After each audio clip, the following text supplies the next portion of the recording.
Bonsoir, bienvenue à ce nouvel épisode du Comptoir Pédin. Bonsoir Quentin, comment vas-tu? Bonsoir, eh bien écoute, ça va très très bien avec les beaux jours qui arrivent, donc tout va bien, c'est génial. C'est parfait. Bah écoute, nous, tu vois, on était en déplacement aujourd'hui avec une petite partie de l'équipe sur Anglette. On a profité un petit peu aussi, tu vois, de ce beau temps. Donc c'était plutôt sympa. On se retrouve de nouveau ce soir, tous les deux. On va parler de programmation ce soir avec l'iPad. Et oui, et ah, mais là C'est tu un vois petit tout de suite, contenu sympa.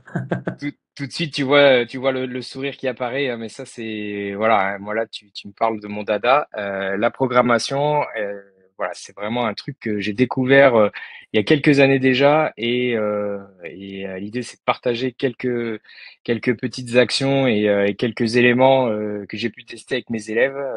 Voilà, essayer d'en faire profiter au maximum les collègues. Donc écoute, après, tu me dis, moi j'ai préparé un petit webinaire des familles très très bien. Donc, enfin, j'espère hein, qu'il va vous plaire en tout cas. J'espère que vous Avec avez des bien belles chargé. présentations. Ouais, une petite partie, mais il y aura beaucoup de manipulation. Alors, j'espère que vous avez bien chargé vos iPads parce que l'idée, c'est que vous repartiez tous avec votre petit mini games. Euh, donc voilà, l'objectif, c'est vraiment de vous faire travailler vous. Voilà, c'est mon leitmotiv du jour. Moi, je vais juste représenter 2 petites secondes TNT pour ceux qui ne nous connaissent pas encore. Donc, je vais vous partager mon écran et puis comme ça, je vais vous faire juste un petit laïus sur qui est TNT. Alors, si je vous partage comme ceci, ça devrait fonctionner. Voilà. Donc, encore une fois, bienvenue. Merci à tous d'être présents. Je suis Sébastien Dorancy, responsable de la formation pour TNT France. Ça fait maintenant 2 ans. Ce soir, donc, je suis avec Quentin Colombo, qui est enseignant et formateur, et qui va donc nous parler, comme vous l'avez compris, de la programmation à l'iPad. Pour vous parler un petit peu de TNT, qui est-ce que nous sommes? Alors, certains d'entre vous nous connaissez sous le nom de la société eConcept, qui a été rachetée donc il y a quelque temps par une société italienne qui s'appelle donc TNT, qui est un Apple Premium Partner Reseller. On est aujourd'hui dans 64 agences. Alors ça change assez souvent. Il est possible qu'on ait d'ailleurs un peu plus de boutiques, mais il faut suivre l'actualité un petit peu sur les réseaux sociaux pour le voir. Mais on est une société qui se développe pas mal. Et on est à la fois centre de réparation agréé, on a des enseignes aussi sur toute la partie B2B. On peut vendre également aux particuliers, donc du B2C. Mais nous, ce qui nous intéresse aujourd'hui, c'est le monde de l'éducation. On est une équipe d'à peu près 13 personnes aujourd'hui pour vous servir, que ce soit d'un point de vue pour vous accompagner sur vos solutions numériques, le choix de l'équipement, de tout ce que vous mettrez en place dans vos établissements pour réussir votre projet numérique. Donc, je ne vais pas trop m'attarder là-dessus. Vous trouverez très facilement notre entreprise sur Internet, sur LinkedIn. Voilà, vous pourrez donc voir tout ceci. Juste une petite cartographie pour vous montrer où c'est que nous sommes. Historiquement, en France, c'est vrai que c'était quand même très sud-ouest, puisque l'e-concept était basé dans le sud-ouest. Et puis avec le rachat de l'enseigne également IP Store récemment, on remonte un petit peu. Et puis il y aura encore de belles choses à venir, je pense. Donc, je vais laisser la main à Quentin et je vais lui laisser même le partage de l'écran. Je vais arrêter le mien. Et tu vas pouvoir donc nous faire ta petite présentation. Alors, vous Allez, pouvez utiliser le chat hein, si vous avez besoin, comme d'habitude. N'hésitez pas, vous pouvez poser des questions. Et puis, si même vous souhaitez vous exprimer, on pourra même vous laisser la parole. N'hésitez pas. Allez, Quentin, à toi. Oh, ça devrait plaire à Yannick, je pense. Eh oui, là, le petit X-Wing là pour bien démarrer. Alors aujourd'hui, on va apprendre à programmer son premier jeu vidéo, ou du moins apprendre à comment le faire programmer par ses élèves, parce que c'est surtout ça le plus intéressant. Et donc l'idée c'est voilà en quelques minutes vous donner un petit peu le l'envers du décor, on va dire le background du projet, de manière après à vite passer sur la manipulation pour que vous puissiez voir. Comme vous vous le doutez bien, en 1 heure ou du moins en 40 minutes de manipulation, on n'aura pas le temps de faire un jeu complet, mais on aura vu les essentiels qui pourront au moins valider les acquis du socle et les attendus au moins du programme de maths. Donc, en quelques mots, moi je suis un. Alors attendez, je sais pas si. Tac, normalement, vous voyez que mon keynote. Oui, oui, Voilà, impeccable. tout va bien. Moi, je suis un ancien prof de maths de collège et de lycée. Et depuis 1 an et demi maintenant, j'ai basculé carrément sur de l'enseignement d'électronique en supérieur et dans le développement d'applications iOS. Et je suis formateur aux usages sur l'iPad depuis, bon sang, je devrais pas compter, mais ça fait au moins bientôt 8 ans, 7-8 ans là, ça commence à faire long. Donc, n'hésitez pas à poser vos questions. Voilà, le but c'est que ce soit aussi interactif, notamment sur la partie pratique. Donc, hop, pourquoi programmer un jeu vidéo? Parce que tout de suite, on parle de gros mots. Déjà, jouer en cours de maths, mon Dieu. Oui, parce qu'en fait, on va essayer d'amener un petit peu certaines notions et attendus que l'on a au niveau du programme dans l'univers de l'élève qui va être le jeu vidéo. Alors, même pour certains, j'allais dire, j'allais presque pas m'inclure dedans, mais c'est vrai que bon, je suis quand même né aussi avec cet univers-là. Donc, l'idée, c'était pour moi, il y avait toutes les variables qui étaient au vert sur ce point-là pour se lancer. Et donc voilà, quand j'ai vu sur les possibilités de l'application dont on va parler, je me suis dit c'est obligé qu'on fasse un projet comme ça avec les élèves, ils vont adorer et je pense que voilà, quand ils adorent, j'adore de toute façon. Donc qu'est-ce que ça va permettre concrètement? Tout simplement, on va pouvoir retravailler des notions de cours qui vont être classiques. Alors quand je dis classique, c'est pas du tout le terme péjoratif, mais c'est si je prends un exemple très concret, on va parler de coordonnées, hein, axe abscisse ordonnée, enfin plutôt abscisse ordonnée. Là concrètement en fait, plutôt que de parler de juste d'un graphique, etc. Mais là on va l'intégrer tout simplement avec une scène, avec des déplacements, donc d'aller à un point A vers un point B. Voilà, ça va prendre un peu plus de sens. Donc on va parler de ça, on va parler des échelles aussi. J'y reviendrai un petit peu plus tard. Bref, bon, ce qui va être intéressant, c'est qu'on va pouvoir mélanger à la fois ou même réutiliser carrément ce que l'on a pu voir à un certain moment de l'année et pouvoir le réutiliser, mais dans un contexte de projet. Et donc ça va être assez intéressant. Un point très important, acquérir les bases de l'algorithmique et de la démarche scientifique. Pourquoi est-ce que ça c'est important? Tout simplement parce qu'en fait, euh, on va pas apprendre un langage à proprement parler. On peut y venir, mais c'est pas l'objectif. L'idée, c'est vraiment d'apprendre la logique qu'il y a derrière et de comprendre comment fonctionnent ces systèmes-là pour pouvoir ne serait-ce que les utiliser dans un premier temps, voire après, pour ceux qui ont un petit peu plus d'appétence, se lancer dans ce genre de branche-là. Donc la logique est vraiment très très importante. Et d'ailleurs, c'est ce que l'on retrouve nous dans des exercices de résolution de problèmes, par exemple, avec je repère les éléments qui sont donnés, les hypothèses, quelles sont les définitions ou les règles que je vais pouvoir utiliser afin d'obtenir une solution. Et ainsi, je peux établir ma résolution. Et quand je parle de démarche scientifique, c'est que là, on va partir sur un projet complet, global, avec qui peut s'avérer complexe. Hein. Programmer un jeu vidéo, on va voir que c'est pas forcément évident comme ça de prime abord, mais du coup, on va le séquencer en sous-tâches beaucoup plus simples qui vont permettre en fait de réaliser, soit travailler en feuille de route par exemple, ou de réaliser des actions beaucoup plus simples qui, accumulées les unes à la suite des autres, vont permettre d'arriver à une tâche plus complexe. Donc voilà, c'est cette démarche-là. Bien sûr, on en reparlera aussi, mais il y a aussi la notion de essai-erreur que l'on va retrouver. Hein. On va tester des choses, on va avoir un résultat visuel ou pas, des fois. Du coup, comment est-ce que je peux corriger ça directement? Chose qu'on n'a pas forcément quand on travaille de manière un petit peu plus habituelle, on va dire, sur une feuille ou sur un papier, sur du papier, parce que quand on écrit, on n'a pas tout de suite le résultat qui apparaît ou on n'a pas tout de suite un élément qui indique si on est sur le bon chemin ou pas. Tandis que là, on va vraiment avoir tout de suite un retour. Et pour l'élève, c'est très, très important d'avoir ces éléments-là. Le travail en équipe, parce que bien sûr, ce projet peut se mener de manière individuelle, mais il peut aussi se mener de manière un peu plus global. Et j'ai mis travailler autrement parce que on va pouvoir aussi distribuer des rôles aux élèves parce que bien évidemment on change un petit peu le positionnement de l'enseignant par rapport à tout voilà, ceux qui ont déjà travaillé en groupe, qui ont déjà travaillé en projet, peuvent se retrouver là-dedans, retrouver certains éléments dans ce que je dis. Mais il faut garder en tête que on se retrouve vite dépassé par le temps. Voilà, on doit aller d'un groupe à l'autre, etc., etc. Donc c'est vrai que ça peut être intéressant de définir certains rôles pour les élèves. La disposition de la classe aussi, on va en reparler. Justement, moi, ma classe, en fait, j'avais poussé toutes mes tables et les élèves pouvaient travailler dans les différents coins de l'espace, des poufs dans la bibliothèque. Ouais, bref, j'avais des élèves un peu partout. C'était assez folklorique, mais chacun était dans sa bulle et avançait. Donc ça, c'était plutôt intéressant. Et enfin, le dernier point, bah, créer un projet fil rouge dans le temps qui peut démarrer en début d'année avec que quelques notions qu'on a vues, puis au fur et à mesure, on peut venir revenir justement sur ce projet-là pour essayer de incrémenter de nouvelles fonctionnalités. Je prends l'exemple de variables, par exemple. En début d'année, on va juste essayer de faire bouger un vaisseau. À la fin d'année, on va pouvoir intégrer des variables qui vont compter les scores, par exemple. Voilà, des choses qui paraissent assez simples, mais qui au final, quand on va le développer, ça va être un petit peu plus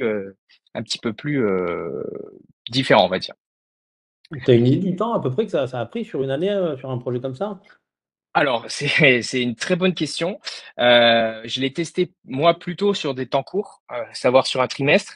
Ouais, Faut savoir que pour les élèves les plus alertes, on n'est même plus en échelle temporelle de trimestre, on est en échelle temporelle de d'heures, on va dire, d'heures consacrées. Parce qu'en fait, le problème, c'est qu'une fois qu'ils commencent, ils sont hyper, on va dire, curieux. Et donc, ils n'hésitent pas à aller regarder des tutos, à apprendre de nouvelles choses par eux-mêmes eh oui. pour venir changer. Alors, si vous laissez un peu libre cours à la créativité des élèves, ça peut, voilà, vous pouvez vite vous retrouver avec des choses auxquelles vous n'avez même pas imaginé. Des trucs, moi, j'avais pas pensé. Il y en a qui m'ont fait des niveaux différents avec des variations de difficulté de boss finaux. Enfin, c'était des trucs, mais juste hallucinants. Alors que moi, au départ, je voulais juste qu'il fasse avancer le vaisseau et qu'il tire avec une touche. C'était juste ça. Et qu'il y ait des points qui comptent quand le méchant est touché. C'était tout. Ouais, mais du coup, Mais voilà. l'autonomie, c'est hyper intéressant aussi, quoi. Ouais, pour le coup, bah, déjà ils ont pas l'impression de travailler. Et ensuite, ce qui était hyper sympa, c'est que vraiment ils ont adopté un petit peu la démarche que peuvent avoir les développeurs aujourd'hui. Et je le vois moi avec mes étudiants, c'est que ok, on leur donne un objectif et à partir de cet objectif-là, ils sont capables de mettre en place des stratégies pour venir répondre à l'objectif. En l'occurrence, c'était créer un jeu vidéo. Ok, moi je peux pas leur donner tout et je peux pas suivre chacun individuellement à un moment donné aussi vite que eux le souhaitent, parce que bien sûr j'aime bien regarder où ils en sont, etc. Mais pour eux, il faudrait être tout le temps derrière eux. Or, là, c'était pas possible. Du coup, bah, chacun allait chercher un petit peu. Et je sais qu'aujourd'hui, avec l'avènement des IA, la facilité qu'on peut avoir, si on prend ChatGPT par exemple, la facilité qu'on peut avoir pour récupérer du code. Alors peut-être pas sur du bloc comme on va le voir, mais sur du langage à proprement parler. Moi, j'ai vu, j'ai vu des étudiants qui m'ont construit une application iOS viable en une semaine. Euh, Ouais. pour moi, c'est alors pas aussi complexe que certaines apps, etc., mais c'était viable, ça tournait en une semaine.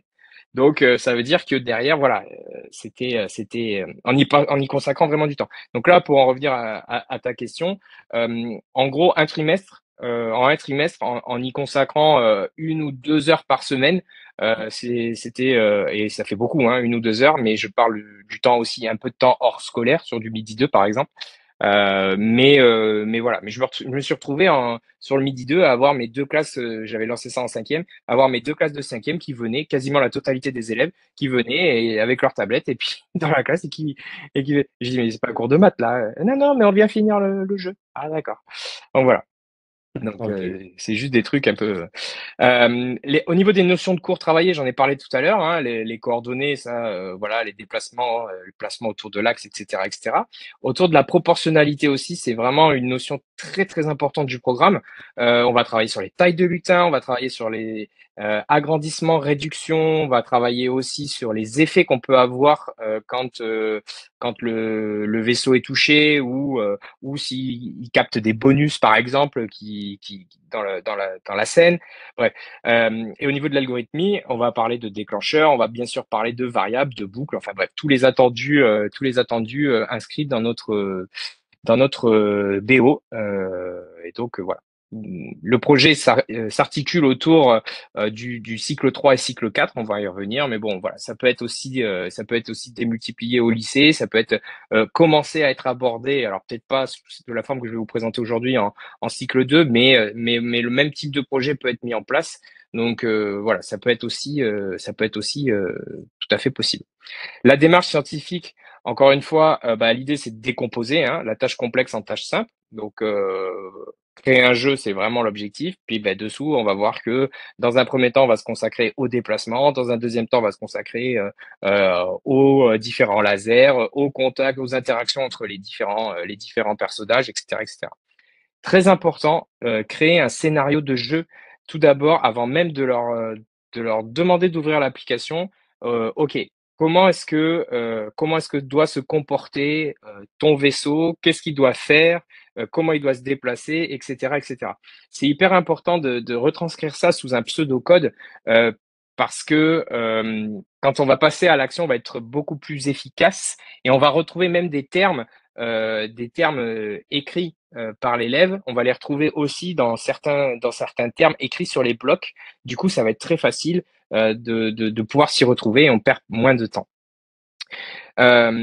Les déplacements variables et boucles, j'en ai parlé, je reviens pas dessus. Et l'essai-erreur, ça c'est très très important. Moi, mon objectif, c'était un de mes objectifs, du moins sur ce projet en cinquième, hein, c'était de désacraliser l'erreur. L'erreur est autorisée, l'erreur est obligatoire, l'erreur est essentielle dans l'apprentissage.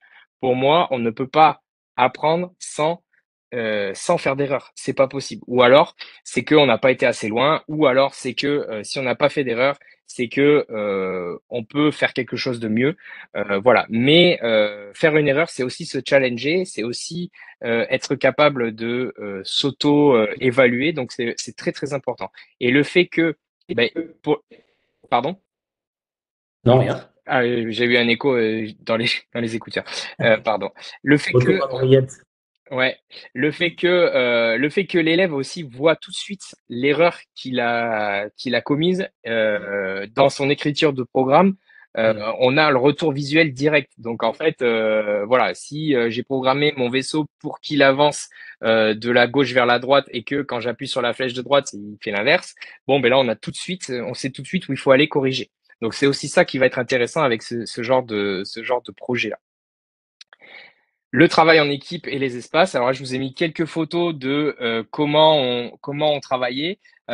Donc là, c'était aussi utilisation de drone. On sort un petit peu du cadre du jeu, mais on est sur la programmation globale au niveau de l'école. Alors moi, j'adore bosser dans le gymnase. Voilà. Alors quand les profs de PS n'y sont pas, bien sûr, mais voilà, ou sur des midi 2 ou des choses comme ça, j'adore parce que c'est un espace vraiment très ouvert où on peut se déplacer. Voilà, là, on utilisait des drones, donc il y avait vraiment de champs libres, des drones volants aussi, donc c'était top. Parfois, là, j'étais sur un établissement, c'était sur mon deuxième établissement, où on n'avait que la salle polyvalente. C'est pas grave, c'est un petit peu plus petit c'est un petit peu plus petit que le gymnase, mais on pouvait quand même faire des tests. Et là, c'était des sixièmes, on avait commencé à aborder les notions de vitesse, ou du moins leur faire comprendre les ordres de grandeur, on avait commencé à interagir sur les différentes ouais, la notion de vitesse et les différents ordres de grandeur. Donc c'était vraiment hyper intéressant, on avait tout poussé et voilà. Donc il faut pas avoir peur de changer un petit peu l'espace de travail. J'en parlais tout à l'heure, hein, le coin lecture s'était transformé en salle de programmation où ils étaient tous un petit peu dans leur bulle, etc. Comme c'était sur le dernier trimestre, c'était un peu en fin d'année, qu'ils avaient été très sympas. Je pouvais même autoriser un peu de musique aussi. Enfin, voilà, ça dépendait vraiment du contexte et des différentes classes. Mais l'idée, c'était encore une fois d'essayer de pas trop freiner à partir du moment où ils restaient dans le cadre. Bon, ils pouvaient faire pas un peu ce qu'ils voulaient, mais ils pouvaient au moins se déplacer. Et il y avait pas il y avait moins de contraintes, du moins que à être Ouais. sur le bureau. Donc ça, c'était aussi intéressant. Et je pense qu'ils ont apprécié. Après, je voulais vraiment tester ça. Je voulais vraiment tester ça pour essayer de les mettre aussi dans un état d'esprit un petit peu, pas start-up, mais on a tous en tête un peu euh, ces, euh, ces jeunes sociétés de développement où on voit des développeurs un petit peu partout, etc., etc. Moi, je voulais aussi les mettre un petit peu dans ce contexte-là et sortir du cadre classique. Ouais, c'est bon, ils sont peut-être un petit peu jeunes, mais j'avais envie d'essayer ça. Et comme ils étaient assez sympas et qui, voilà, j'avais pas trop de problèmes par rapport à ça. Donc c'était top. Là, je vous ai mis les attendus. Alors, attendu de cycle 3, j'ai même pas mis de capture du BO parce qu'il n'y a pas besoin. C'est juste programmer le déplacement d'un robot ou d'un personnage à l'écran en utilisant un logiciel de programmation. Donc là, on va voir qu'on va les faire. Donc, cycle 3, hein, CM1, CM2, 6e.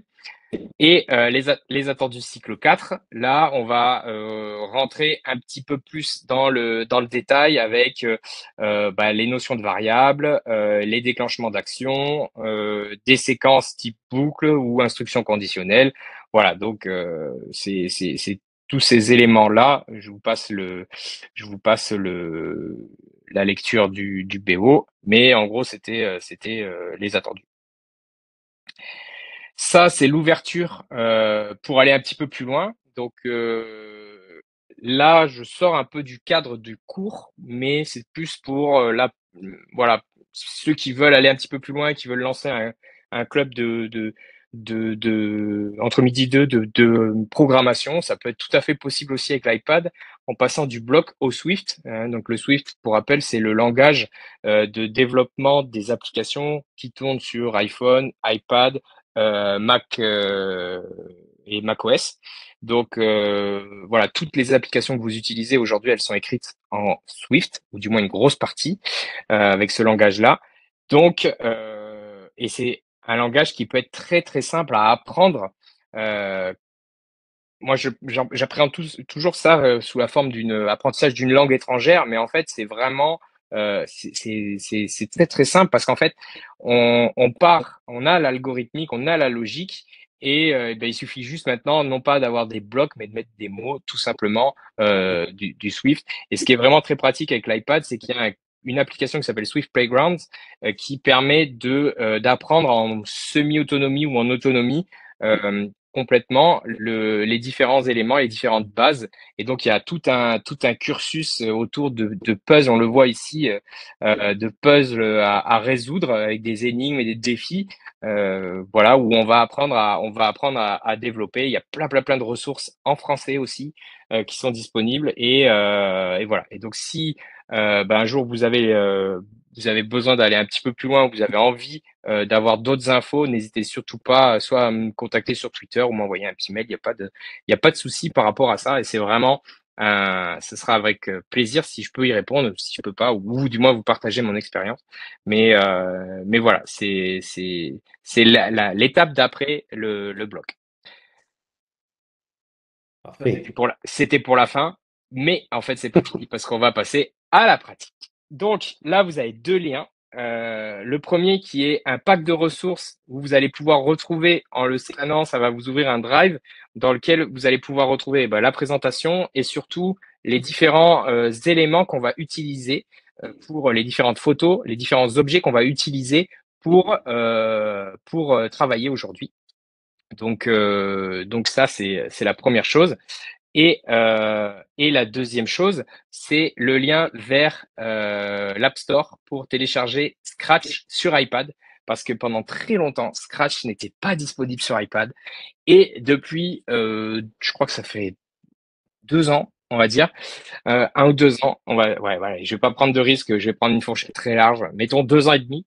Euh, Scratch est disponible sur l'iPad et on peut avoir vraiment la même interface que sur un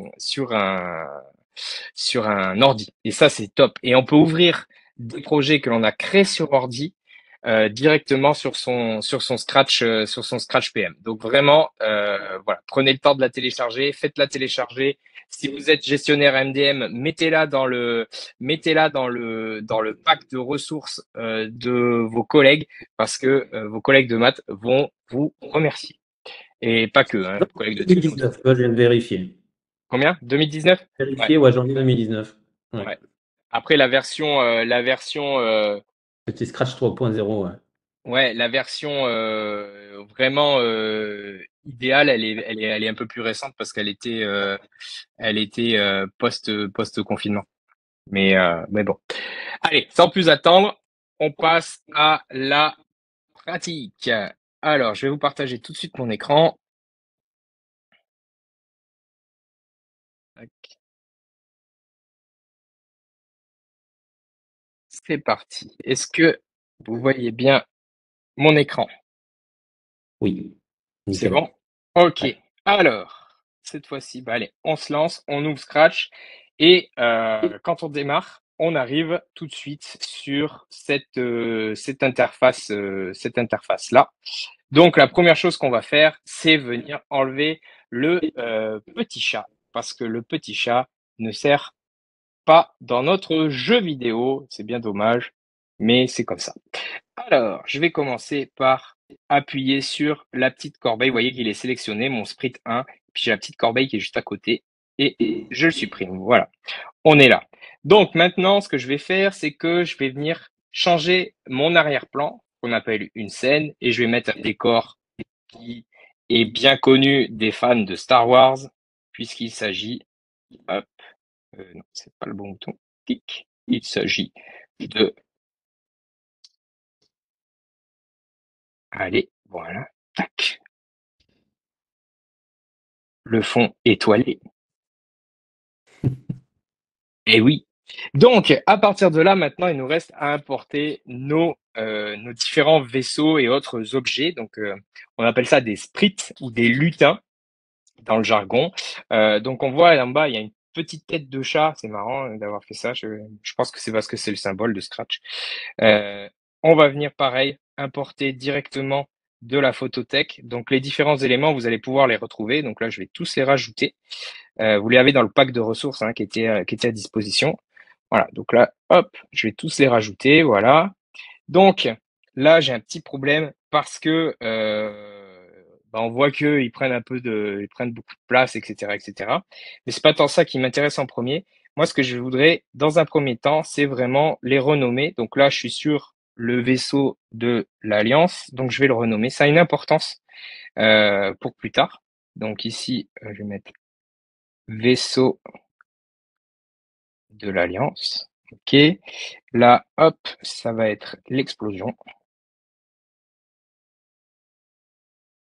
Explosion. Il y a une chose dont je vous ai pas parlé, mais je vais le faire en même temps. C'est de mon scénario. Donc, hein, vous vous souvenez, l'idée, c'est que quand mon vaisseau de l'Alliance touche le vaisseau de l'Empire, il marque des points. Tandis que s'il se fait toucher par un laser du vaisseau de l'Empire, il explose et le jeu s'arrête. Donc ici, il fait beaucoup peur celui-là. Vaisseau de l'Empire. Ok. Le laser bleu, ça va être le laser de l'Alliance. Et le laser rouge, forcément, laser Empire. Ok. Jusqu'ici, tout va bien. J'espère que vous faites les manips en même temps que moi. Si vous le faites pas, tant pis pour vous. Mais c'est mieux si vous le faites. Alors, tout à l'heure, on a parlé de proportion. Là, on voit que la taille, elle est à 100% de l'image. Or, 100% de l'image, hein, je sais pas si vous voyez dessous, mais mon vaisseau, là, il est énorme. Voilà, donc moi, l'objectif, c'est qu'il soit un peu plus petit parce que là, si je me mets en vue, en grand écran, en haut sur la scène, en appuyant sur les petites flèches en haut à droite, vous voyez que ma scène, pour l'instant, elle a ni queue ni tête, hein, tous les lutins sont les uns sur les autres, donc c'est pas trop ça qui va nous intéresser. Donc je vais réduire un petit peu sa taille et je vais passer à une taille à 20%, donc taille 20, c'est très bien. L'explosion, pour l'instant, je vais pareil faire à 20%, mais on le réajustera si besoin. Le vaisseau, quant à lui, de l'Empire, on va le mettre à 30% parce qu'ils sont toujours un petit peu plus gros, les vaisseaux de l'Empire. Quoique là, hop, celui-là, il est encore un peu gros. Voilà. 15 et 20, ouais, en termes de taille, c'est plutôt pas mal. Maintenant, il nous reste les lasers à faire. Donc là, le laser Alliance, je vais le mettre à 20 pour essayer de voir. Ouais, c'est pas mal. Il est un petit peu gros quand même, hein. Quand le laser est plus gros que le vaisseau, c'est qu'il y a un problème. On va le mettre à 10. Ouais, voilà. Par contre, le laser de l'Empire, lui, il est énorme.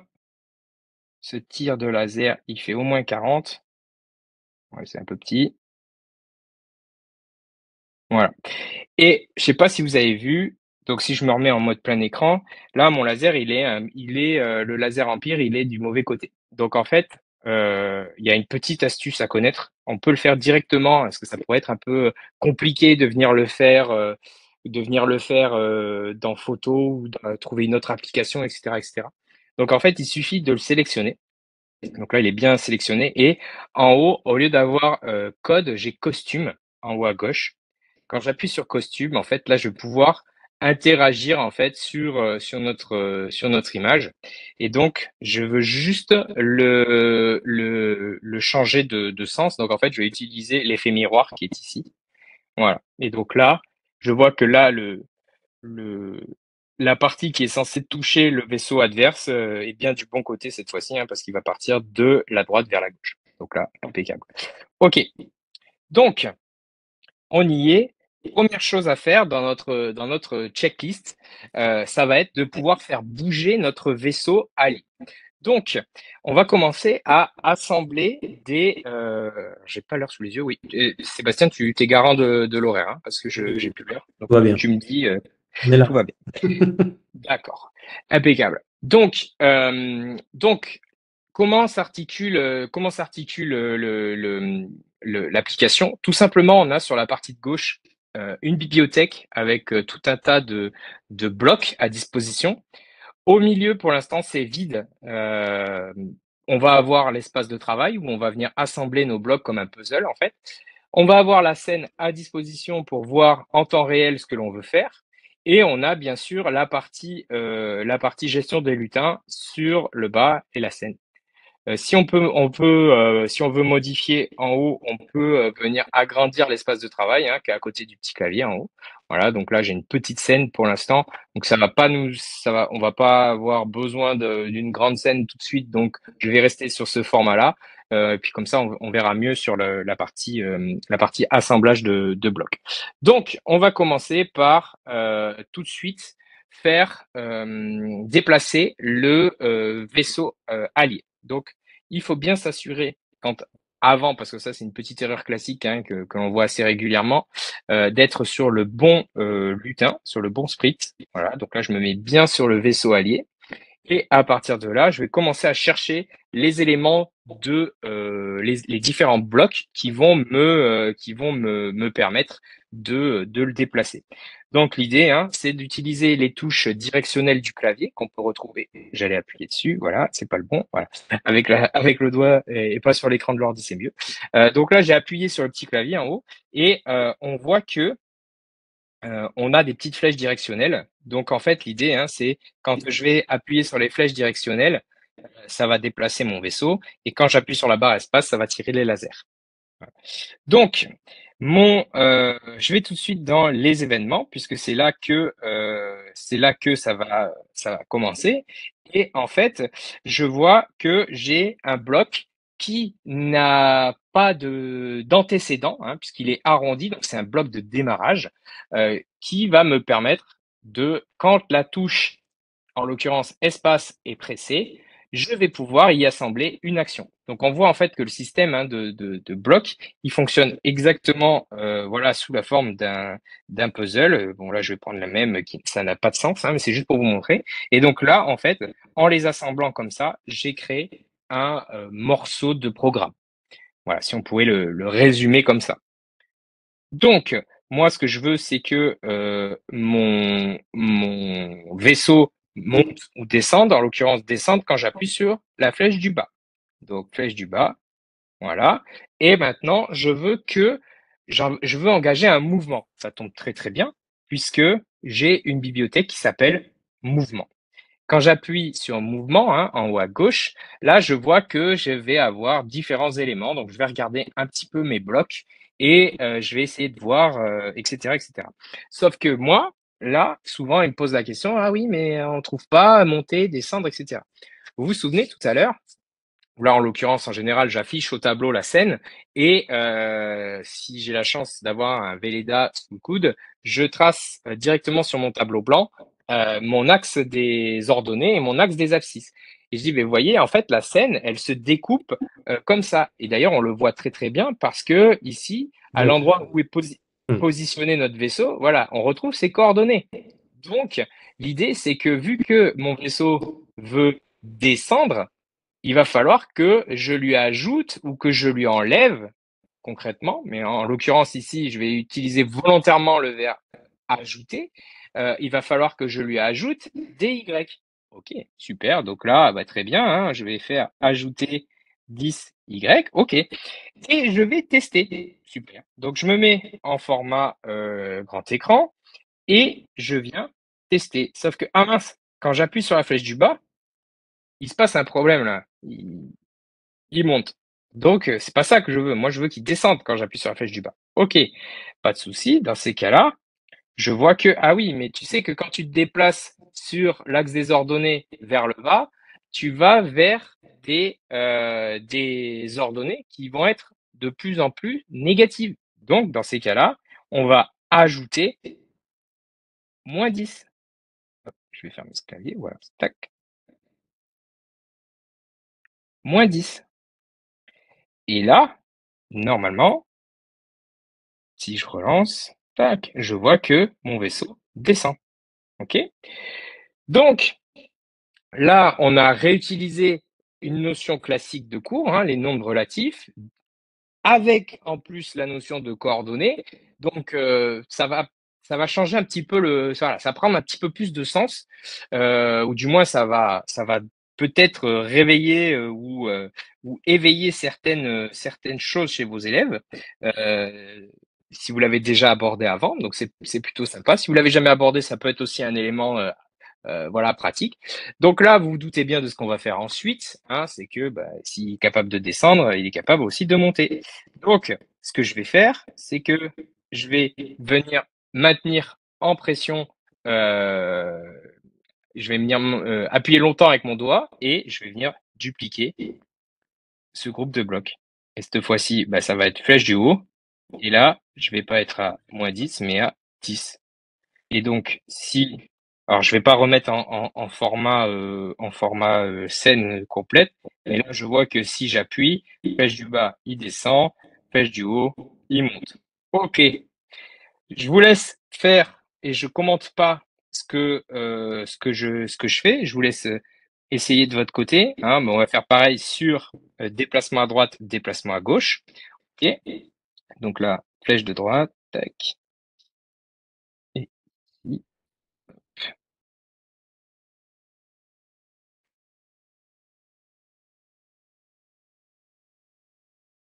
tac. Ok. Donc là, je vais réafficher mon clavier. Donc j'ai écrit mes deux blocs, sauf que ben, quand j'appuie, je comprends pas, ça marche pas. Ok. Là, on est en train de voir une notion ultra importante dans le développement d'applications ou dans le développement, c'est le débugage, en fait. Donc là, je comprends pas pourquoi. Je suis censé avoir écrit quelque chose, le programme est censé effectuer quelque chose, mais ça ne fonctionne pas. Donc, je suis obligé de reprendre mon bout de programme ici, mon assemblage, pour essayer de comprendre ce qui se passe. Et si je regarde bien mes déplacements latéraux, Voilà, flèche droite. et voilà, c'est ça. Là, j'ai gardé 2 fois flèche droite. Donc là, bah, le programme, il sait pas ce qu'il faut faire. Est-ce qu'il faut ajouter 10? Est-ce qu'il faut... Et voilà. Donc en fait, il y a aucun déplacement. Donc ici, -10, flèche de gauche. Et là, normalement, tout va bien. Ok. Donc là, mon déplacement est fait. Si vous avez des élèves, si vous avez déjà travaillé sur Scratch avec vos élèves et qui connaissent un petit peu, évidemment que vous pouvez écrire du programme un petit peu plus, on va dire, élégant, avec une condition. Voilà, donc avec des si flèches est pressé, ou si flèche est pressée, ou si, etc., etc. Ces si-là, on les retrouve, voilà, on les retrouve dans ces éléments ici. Donc, on aurait bien pu écrire, au lieu d'écrire 4 morceaux distincts, écrire un seul, on va dire, assemblage qui prend la totalité du déplacement.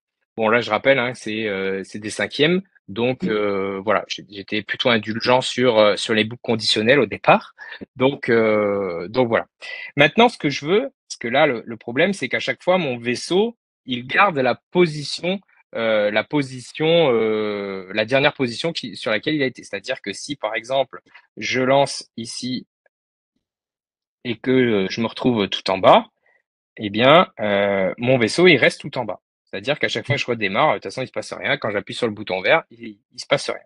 Donc, en fait, j'aimerais, là, dans mon scénario, j'aimerais qu'à chaque fois que je lance le démarrage du jeu, le vaisseau se positionne en haut, sur la gauche.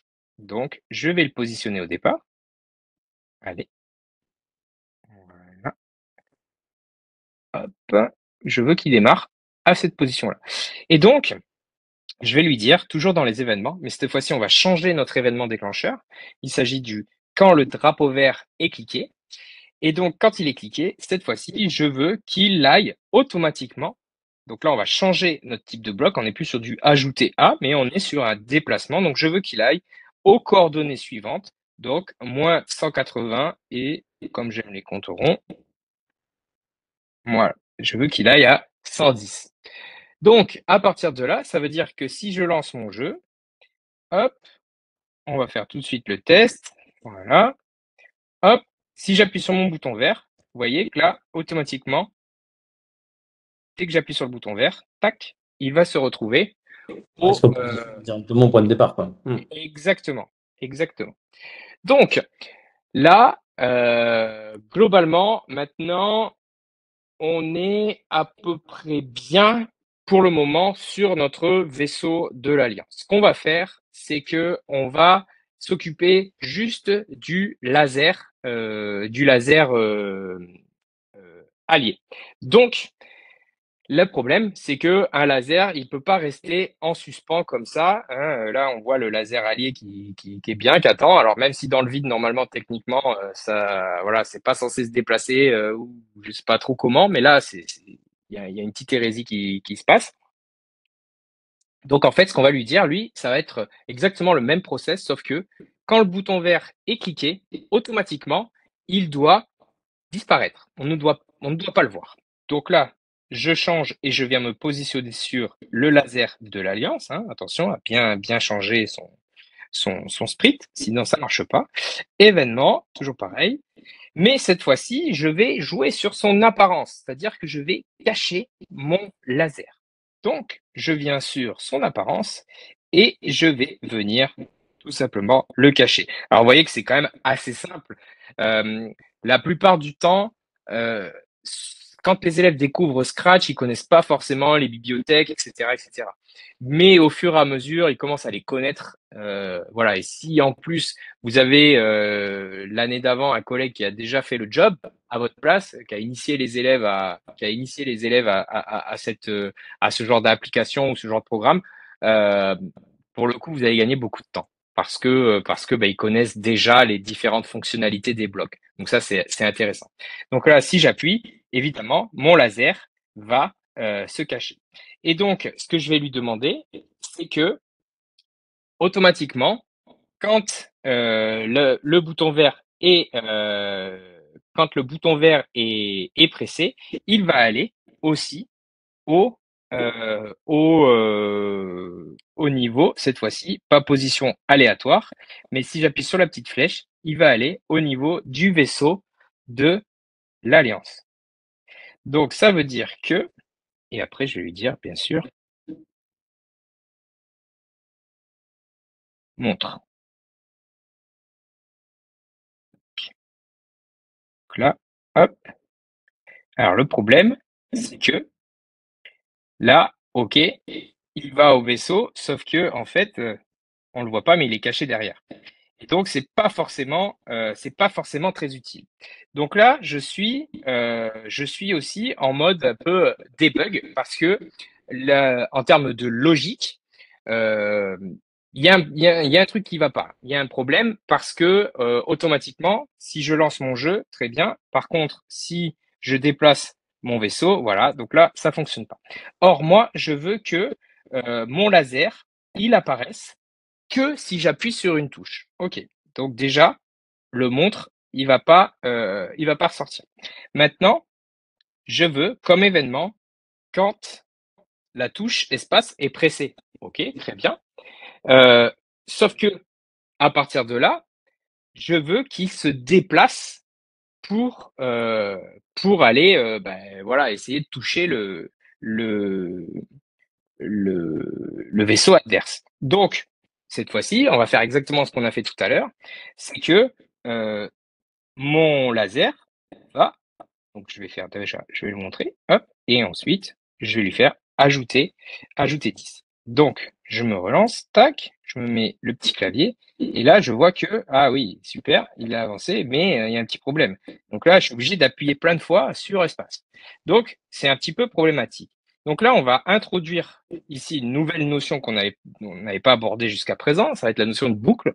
Donc, je vais dans les contrôles et je vais venir choisir, OK, un répéter un certain nombre de fois le truc. Alors, comme je sais pas trop où on en est, ce que je vais faire, c'est que bah, je vais mettre, j'en sais rien, je vais mettre 20 par exemple. Allez, on va mettre une valeur aléatoire. Euh, En vrai, je sais, mais c'est pas 20. Voilà, je vois que 20, c'est pas assez. Donc, je vais essayer de mettre un petit peu plus. Donc, je vais mettre, allez, 30 cette fois-ci. Tac. OK. Allez. OK. Voilà, démarre. OK. 30. Ah ouais, mais 30, il s'arrête un petit peu. Or, moi, j'aimerais vraiment qu'il passe carrément la totalité de la scène. Et là, si j'appuie, le vert pour le réinitialiser. Voilà. Sauf que, ben voilà, après, une fois que j'ai tiré un laser, il faut bien que je vise parce que ça marche pas. Donc, là, on va essayer de travailler sur autre chose.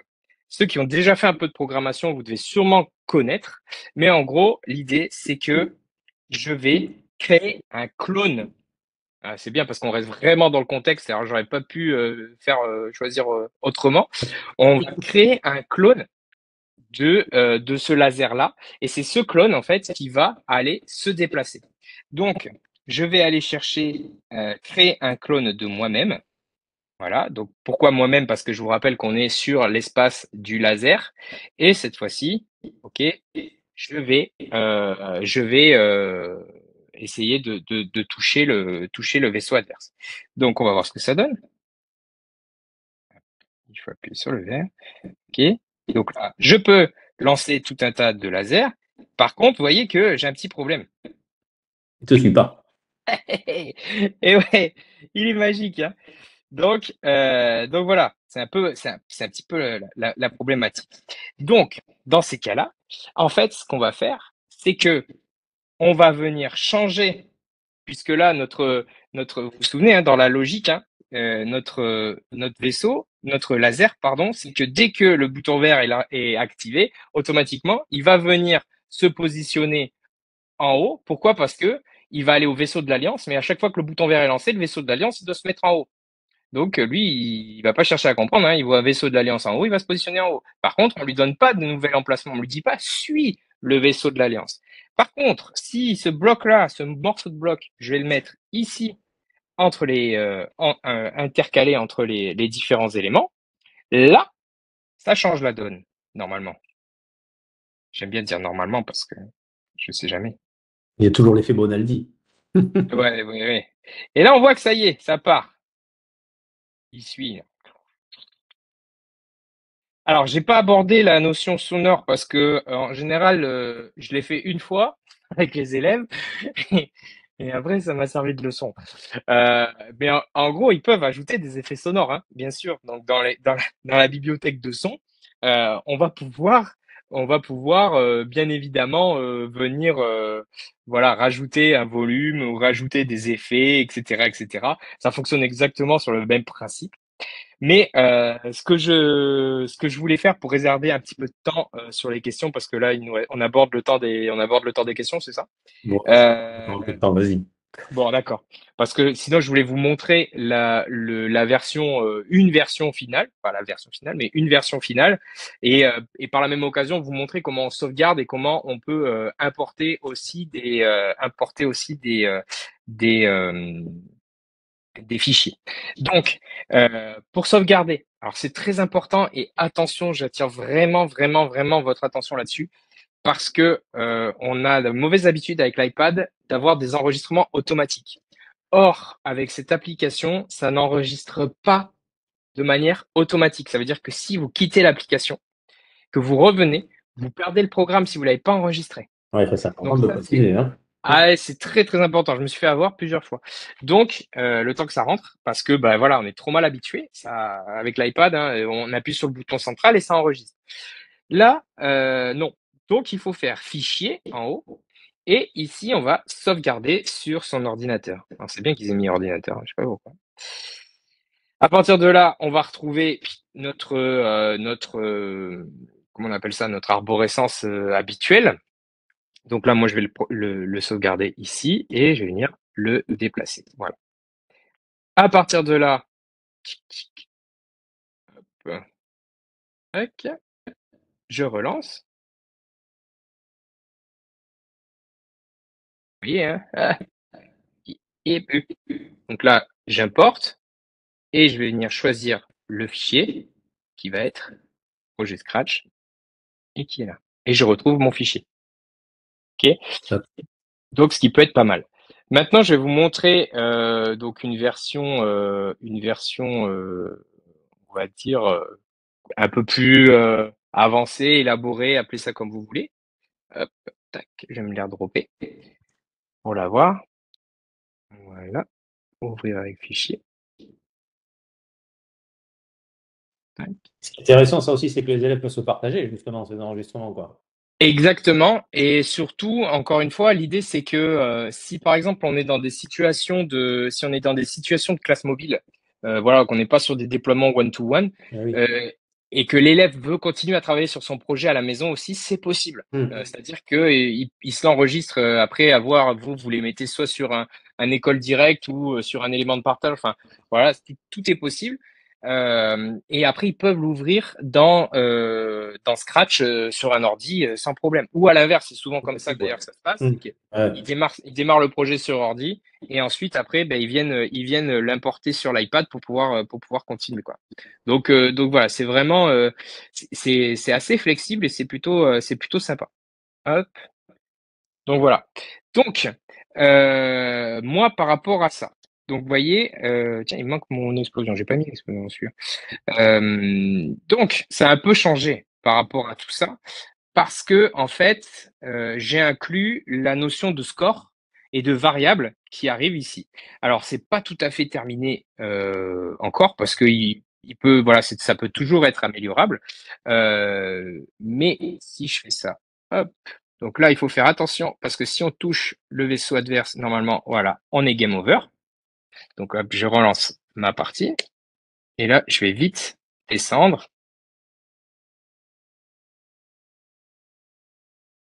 Et là, hop, à chaque fois que je touche, vous voyez mon score avec ma variable qui vient s'incrémenter. Alors là, c'est vrai que dans celui-là, j'ai pas mis l'explosion. Mais concrètement, en fait, qu'est-ce qui se passe pour voir l'envers un petit peu du décor, hein, c'est que à chaque fois que le laser vient toucher, hop, on va se mettre comme ça pour que voilà. Donc là, je suis sur le laser de l'Alliance. À chaque fois qu'il vient toucher le vaisseau adverse, hein, c'est la boucle si. Donc si en tant que laser de l'Alliance, tu touches le vaisseau de l'Empire, tu viens ajouter 1 à la variable score. Et Yes. ensuite, tu t'auto-détruis. Voilà. Donc pareil, après, bah, si toi, tu es touché, si le laser de l'Empire te touche, bascule sur l'arrière-plan 2. Donc l'arrière-plan 2, si je vais sur mes scènes et que je regarde mon arrière-plan 2. Donc mon arrière-plan 1, c'est celui-là. Et mon arrière-plan 2, c'est juste une box comme ça à l'intérieur avec écrit Game Over. Voilà, c'est tout. Concrètement, j'aurais pu même, on peut peaufiner. Après, voilà, c'est pour ça que c'est hyper intéressant ce genre de projet-là, c'est parce qu'en fait, la créativité de l'élève, elle est sans limite entre guillemets, parce que ils peuvent faire des choses très simples. Et ils peuvent aller très très loin. Ça peut être, ben voilà, rajouter du son. Ça peut être rajouter un système quand il est touché, ben tu peux avoir une explosion du vaisseau ou le fond qui change ou justement, ben moi j'avais des élèves qui m'avaient fait des niveaux. Donc en fait, en fonction d'un score, une fois qu'un certain score était atteint, ok, clac, on changeait, on passait à niveau 2. Donc là, il y avait une nouvelle scène qui apparaissait avec un nouveau boss et ben, le vaisseau adverse qui se déplace de manière plus ou moins rapide, de manière plus ou moins aléatoire, qui tire des lasers aussi un petit peu plus souvent. Bref, c'est sans limite en fait. On peut faire vraiment quelque chose de très simple et aborder toutes les notions et quelque chose de plus complexe où finalement bon, on va laisser un peu libre cours à l'élève. Et ce qui va être intéressant, c'est que vous n'avez pas forcément vous en tant qu'enseignant d'être maîtrisant sur tout, puisque bah, vous voyez, les choses très très simples, ça, vous les avez puisqu'il est dans le pack il est dans le pack de ressources, donc vous avez tout ce qui est fait. Mais si un élève veut aller un petit peu plus loin, eh ben, il peut essayer, il peut, voilà, faire des recherches aussi, hein. Moi, il y a des choses quand je connais pas ou quand je sais pas ou voilà, je vais regarder des tutoriels. Il y a et souvent c'est très drôle parce que quand vous regardez des tutos sur Scratch, c'est souvent des enfants qui font les tutoriels. Et on se dit, ah ouais, non mais là pour le coup, je me dis, ah mince.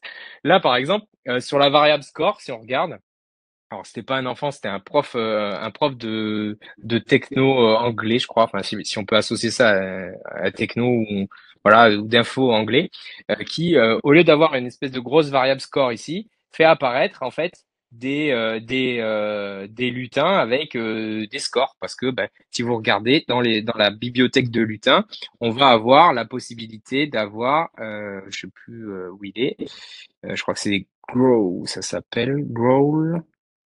Growl, non, je sais plus où ils sont. Bref, on peut avoir des numéros aussi. Il y a des lettres. Hop, je cherche en même temps. Je discute. Donc Justement, tout ça, c'est les lutins. ouais, Comment? il y avait une question justement qui a été posée, savoir s'il existait en fait des parcs de ressources téléchargeables en fait, en plus de ce qui est là par défaut. Oh là, il y en a pléthore. Il y en a Ouais. des tonnes sur le site déjà du MIT parce que Scratch c'est MIT. Donc sur le site du MIT, le site de Scratch, d'une manière générale, il y a des tonnes et des tonnes et des tonnes de ressources qui sont des fois en français, des fois en anglais, des fois dans d'autres langues. Pratiquement toutes les académies de France, elles ont au moins un projet ou deux ou trois disponibles. Bon, ouais. Comment? Ouais, il y a une communauté énorme. Et il y a aussi un point que j'ai découvert moi il y a pas très très longtemps avec cette appli-là, c'est que on peut aussi utiliser cette appli pour travailler sur des objets connectés. Donc, alors qu'avant c'était pas possible, on était obligé de travailler sur d'autres applications. Mais là, si vous regardez en bas à gauche, vous avez la possibilité d'ajouter des bibliothèques. Alors pour ceux qui développent un petit peu, ils connaissent. Mais en gros, on a la possibilité de venir, si par exemple j'ai des kits Lego Mindstorm dans mon établissement. Bon, en général, c'est plus les profs de techno qui l'ont. Donc, si vous entendez bien avec votre collègue de techno, vous pouvez aller voir. Bon, après, ça peut marcher sur plein d'autres choses, hein, mais là, si on va sur le kit de Lego Mindstorm, donc il va chercher l'appareil, évidemment, j'en ai pas là. Mais là, je vois que j'ai des blocs, une bibliothèque de blocs qui vient d'apparaître. Donc, je vais pouvoir, même dans cette appli-là, développer des programmes avec. Alors, pour les puristes, oui, c'est vrai que Lego Mindstorm, ils ont une appli, etc., etc. Mais bon, voilà, pour ceux qui veulent utiliser du Scratch, et on est assez nombreux à vouloir l'utiliser parce que c'est ce qui apparaît dans nos programmes aussi, voilà, on retrouve des bibliothèques à ajouter. Juste une chose, attention, quand vous ajoutez une bibliothèque, pensez à la fois d'après potentiellement la rajouter également parce que des fois elle saute. Alors je sais pas pourquoi, mais il me semble que c'est en voie de correction. Mais voilà. Là par exemple ici, j'ai pris des blocs qui ont été faits spécialement par Planet Math, hein, donc l'éditeur de l'application. Mais on voit que on a par exemple ici un calcul de PGCD super simple à faire. Donc bon là, on est plus sur du niveau troisième, mais ça peut être hyper sympa. Que vous dire de plus? Dernier point. Là, je vous ai présenté un jeu de tir qui peut être éthiquement parlant. Voilà, on peut en discuter, on peut échanger aussi. Il y avait un autre projet que j'avais mis en place. C'était le comment faire réviser l'étape de multiplication à mes élèves en leur faisant créer un propre jeu. Et donc là, en fait, ils doivent le scénario, hein, je vous le donne. Et je vous montrerai pas le jeu, mais je vous donne le scénario. En gros, c'est ils ont un lutin qu'ils choisissent. Ce lutin leur pose une question sur les tables. Au départ, ils choisissent les tables qu'ils veulent réviser. Ils posent une question sur les tables. En fait, ils posent 10 questions. Hein, voilà, 10 fois, je sais rien, 10 questions de table de multiplication, peu importe. À chaque fois, on rentre les réponses et ça stocke en fait les temps enregistrés. Et l'idée, c'est qu'à la fin, le battre son temps précédent, etc., etc. Donc, ou de se challenger entre eux parce que souvent, ils jouent les uns contre les autres, mais à distance. Donc, ça peut être intéressant aussi voilà, il y a tout un tas de projets qui peuvent être mis en place et fait de manière très très simple. Et en même temps, ils révisent et en même temps, ils bossent sur les notions d'algorithme. Ça, c'est top. Excellent. Très bien. Bon, Voilà. écoute, impeccable. On arrive à la fin de cette magnifique présentation. Merci beaucoup. J'avais une question aussi où tu as parlé tout à l'heure de Swift Playground. Tu disais qu'il y avait des ressources qui existaient justement pour le prendre en main. Tu les trouves où ces ressources? Alors, les ressources, elles sont déjà les playgrounds, ils sont accessibles directement via l'application. Alors, je vais juste, tac, je vais vous montrer si, je sais pas si on a un peu de temps. Euh, hop, Oui, vas-y. ok. En tout cas, elles sont totalement gratuites. On peut les télécharger Ouais, directement en ligne. exactement, exactement. Elles sont gratuites, toutes gratuites. Hop, ça me l'a sorti. Voilà. Est-ce que vous voyez mon écran? Oui, c'est bon. Nickel. Ok. OK. Donc, hop. Donc Playground, voilà, ça s'ouvre comme ça. Et en fait, à l'intérieur, on peut avoir, quand j'appuie sur tout afficher, en fait, j'ai tout ça, ce sont des templates, ce sont des canevas tout faits, en Ouais. fait, qui existent, que l'on va venir regarder. Donc là, si je vais sur apprendre à coder 2, voilà, c'est le deuxième. J'ai pris j'aurais dû prendre un qui était premier pas avec le code. Celui-là, il est déjà téléchargé. Voilà. Donc en fait, on a tout un tas de chapitres. Je vais me mettre en clair. Tac. Voilà. Et en fait, chaque chapitre correspond à une thématique particulière. Donc, qui est expliqué, hein, voilà, on va pouvoir retrouver tous les différents éléments. Bon, je vous passe les détails. Ça explique comment ça fonctionne, pourquoi ça fonctionne comme ça. Il y a une petite explication. Donc, quand je parlais de semi-autonomie, ça veut dire que les élèves peuvent aussi travailler entre eux enfin seuls ou en groupe ou etc. pour essayer d'avancer. Et en fait, chaque puzzle apprend une certaine fonctionnalité. Bon là, c'est un mauvais exemple que j'ai pris parce que je l'ai fait moi avec une boucle for qui est une boucle de répétition en Swift, mais enfin ou même une boucle de répétition tout court en développement, mais normalement techniquement il aurait dû faire move forward, move forward, move forward, donc avance 3 fois. Non, mais après, voilà, l'intérêt, c'est de voir qu'il y avait effectivement des ressources qui permettaient de débuter, quoi. Donc ça, c'est plutôt Oui, mais intéressant. tu sais que j'aime bien digresser. Et ça, ça, ce sont les différents éléments. Alors moi, je me suis fait une bibliothèque avec tout ce que j'ai pu récupérer d'année en année, mais il y a Ouais. plein, plein, plein, plein, plein d'éléments. Donc on le voit, hein, Kids Swift Playground. Là-dedans, c'est vraiment les différents éléments. Et donc, si vous regardez sur cette étagère là, à droite, il y a un guide de l'enseignant avec les différents puzzles. Et donc, ce qui va être intéressant, c'est que vous avez des ressources, mais vous avez aussi la manière de télécharger, la manière de télécharger, je lis télécharger, je dis télécharger, la manière de, la manière de présenter aussi, voilà, les différents posts si vous n'êtes pas habitué à ça. Mais il y a aussi tout un tas de ressources sur comment animer son club de coding ou voilà, enfin, c'est D'accord. vraiment, il y a beaucoup beaucoup de ressources à disposition. Donc c'est plutôt sympa et bien fait. Et il y a les réponses aussi des puzzles parce que des fois, enfin, certaines réponses, pas toutes, mais, de certains puzzles parce que des fois, c'est quand on arrive dans les niveaux vraiment élevés, genre apprendre à coder 2 par exemple, là, ça commence à être assez intéressant parce qu'on demande aux élèves de fabriquer leur propre monde. Donc c'est plutôt pas mal. C'est plutôt pas mal. Bon, bah super. Eh Voilà. bien, écoute, merci encore pour cette belle présentation. Du coup, on se retrouve dans pas longtemps pour un nouvel épisode avec quelqu'un que tu connais bien, je crois. Je vais partager de nouveau mon petit écran. Hop. Et voilà, ici. Donc, merci encore une fois. Si vous avez d'autres questions, n'hésitez pas à les poser dans le chat. Et donc, le prochain épisode du comptoir PEDA sera donc avec Amélie qui va aborder les carnets interactifs avec l'application Pages. Voilà. Ce sera d'ailleurs très certainement le dernier épisode de l'année. On se retrouvera ensuite après en septembre.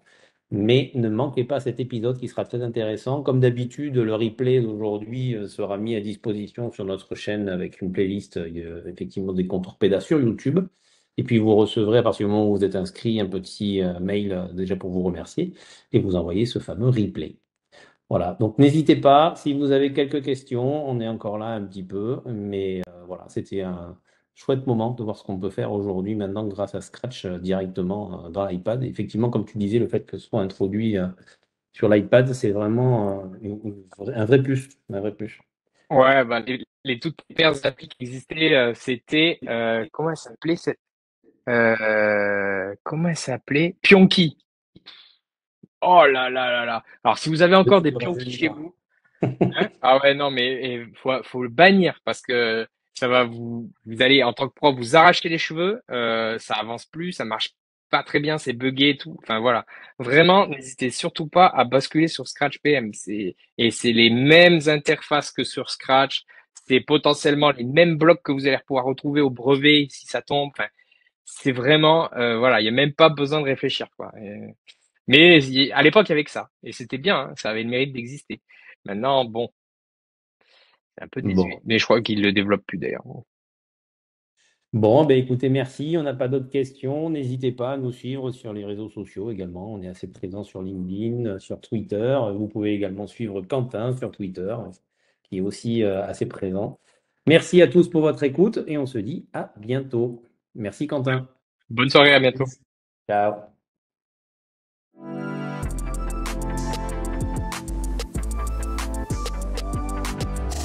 CNC, People Around Technology.